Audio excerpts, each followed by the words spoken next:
Grab which line? The one that's floating. On the rock? Yeah, I'm starting to jump. Grab that. Is it the one behind you?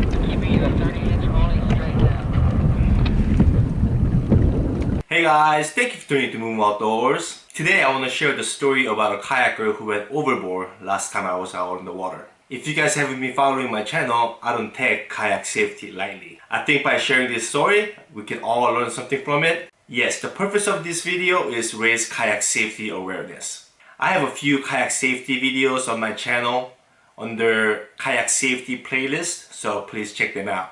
And if you haven't watched my last video yet, please do. I have a funny encounter with sea lions. For the sake of storytelling, I'm gonna refer to the kayaker who went overboard as John. John was very kind and agreed to use the footage in the video so I can bring kayak safety awareness to you guys. Before getting into the story, I want to point out that John went overboard 3 times that day, and my buddy Sean was actually one who helped him the most. Okay, let's get into it.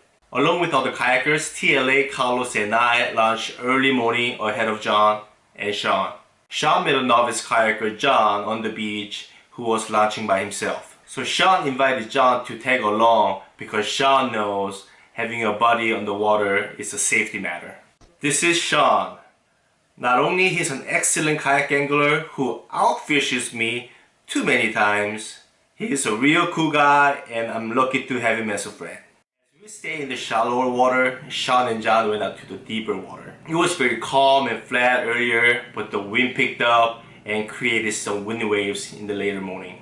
This is when John went overboard the first time because the swell and the big wind waves. But the biggest factor was the seat height, which was at high position and made him very top heavy. Yes, the higher the seat is, the more the kayak is top heavy and more likely to get flipped. The lower the seat is, the more stable and grounded the kayak is. For example, when you look at a touring kayak, they are very narrow and you would think they are very unstable. They may feel tippy, but since you are sitting so low to the water, the kayak is much more stable than it looks. When you are kayaking in the ocean, the bay, or any rough conditions, please set your seat height too low. Sean helped John with the re-entry, aka self-rescue, and he picked up all the gear that fell off the kayak. When John adjusted the seat height too low, after he got back on the kayak, he could not insert one of the pins which secured the seat in place. With some water in the hull and seat tilted to one side, John's kayak was leaning to his left, the port side. So they came back to the shallow water and fished for a couple hours and John was doing just fine. But the wind picked up again and created some bigger wind waves and John went over again. Overboard. I'm getting them right now. Flip. Got a man in the water. By the time I got to John, John was already back on his kayak with Sean's help. And when I opened the front hatch, I saw a good amount of water inside the kayak. But I could not get access to it because most of the water was sitting right underneath John. Got water in there, Mo? A little bit, not much. Not much? Okay, Yeah. Yeah, I can't really get anything out of here. Yeah, so I'll just go in with them. Yeah, I'll go with them. Alright. I think most of the water is sitting right below you, so I can't really get anything from the one hatch. This is where I made the mistake of not looking closer for the rear hatch to pump the water out, which caused John to flip again once more. I did glance at it briefly to looking for the rear hatch but didn't see it because there was some gear on top of it. At this point, Sean and I decided to escort John off the water. Now John was leaning to his port side even more because of the increased water inside the hull. And John had to work really hard to pedal because of the increased water weight. After a couple of yards of pedaling, John goes overboard one last time when the big wave hits him on the starboard side.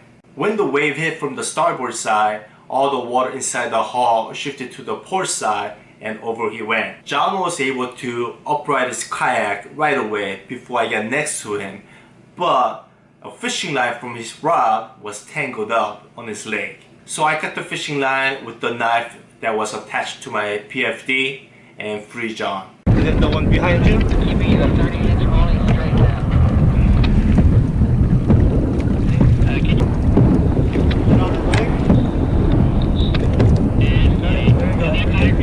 John was very tired from pedaling several hours and flipping and re-entering it twice already. Take your time.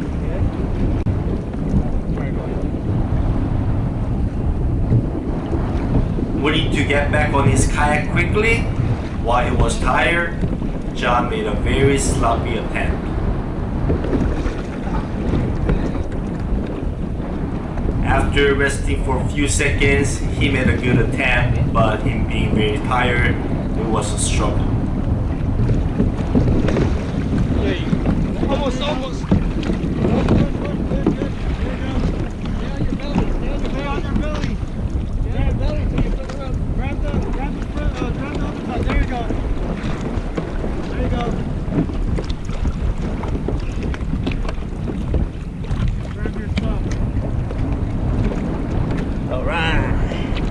Another thing I should have done was position my kayak parallel and helped him by pulling him up. Meanwhile, Sean was busy collecting John's gear, which was drifting away from us. After John got back on, I was able to pump some water out from the front hatch, since at this point his kayak took in more water. Our SK brother A Good High came to help along with my buddy Young. A Good High located the rear hatch, which I missed earlier, and was able to pump most of the water out.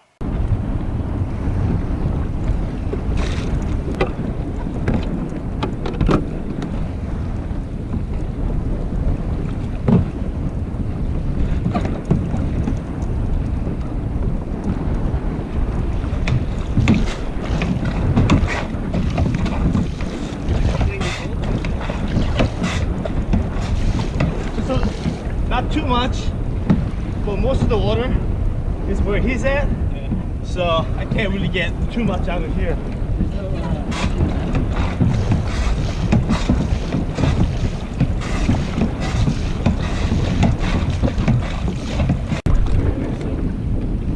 Thanks for the heads up. Alright, let's get on. One is paddling.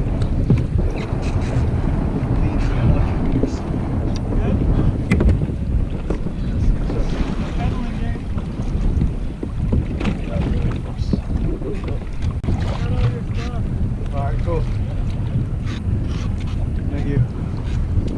Alright. John was also able to secure the seat by putting that pin in, which he couldn't do it before. Now John's kayak was not leaning at all, and Sean and I escorted John to the land safely and without any further complications. So the lessons to be learned from this event are: 1. Always have a buddy on the water. 2. Adjust the seat height to low in the ocean, the bay, or any rough conditions. 3. Pump out as much water as you can from the hull after you get back on. 4. Have a knife handy on your PFD. 5. When you see a person in distress, go help. Going overboard in a kayak can happen to anybody, even for expert kayakers. It could be a rough condition, big fish with too tight of drag, getting bumped by a sea lion, or having a leak in your kayak. So many things can go wrong when you're on the water. It's not if, but when. So you have to be prepared for the drink at all times. Wear PFD at all times, learn self-rescue, dress for immersion, have safety gears, triple check your weather, assess the condition before you're getting out, fish with the buddy, and much more. So please check out my videos in my kayak safety playlist. I'll leave the link in description, and be safe out there. Thank you for watching. Please like, comment, share, and subscribe. Stay tuned for more, and go outside and enjoy the outdoors.